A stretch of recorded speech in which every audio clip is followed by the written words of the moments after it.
Get ready for dictation. Start. Pursuant to the aforesaid order, the respondent has filed an additional counter affidavit in which he has emphasized the desirability of remanding the matter back to the disciplinary authority for redetermination of the matter.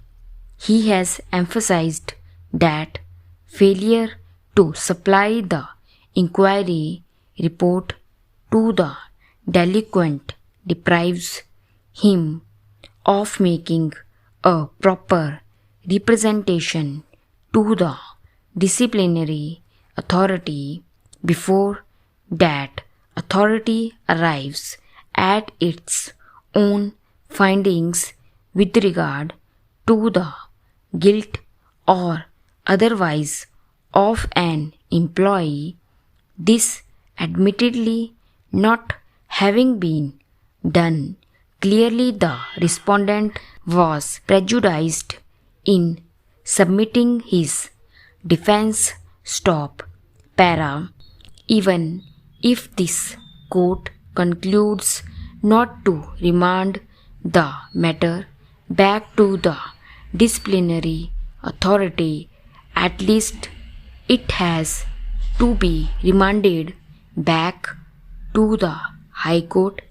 He has stated that a number of points were raised before the High Court which have not been considered on merits, as the High Court decided the writ petition only on the ground of non-furnishing of the inquiry report, since the inquiry officer and the disciplinary authority had concluded that some of the charges have been partially proved and others completely proved.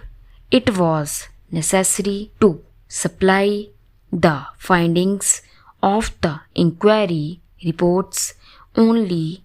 On knowing the reasoning of the inquiry officer could the respondent give an effective explanation.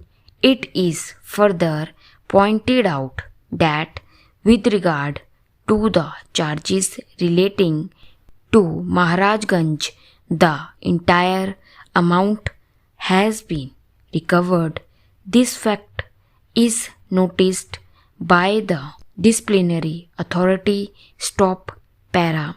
But quite illegally it still proceeded to impose punishment on the ground of proved misconduct, since the disciplinary authority arrived at the decision on the basis of charges which were partially completely proved. It was not possible to defend during personal hearings. According to the respondent, this was stated by him at the personal hearing, but it was ignored. In fact, the disciplinary authority was adamant to punish the respondent. Stop. Para.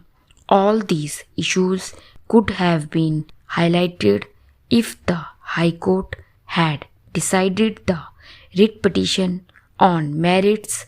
Therefore, matter needs to be remanded back to the High Court for a decision on merits on all the issues raised by the respondent.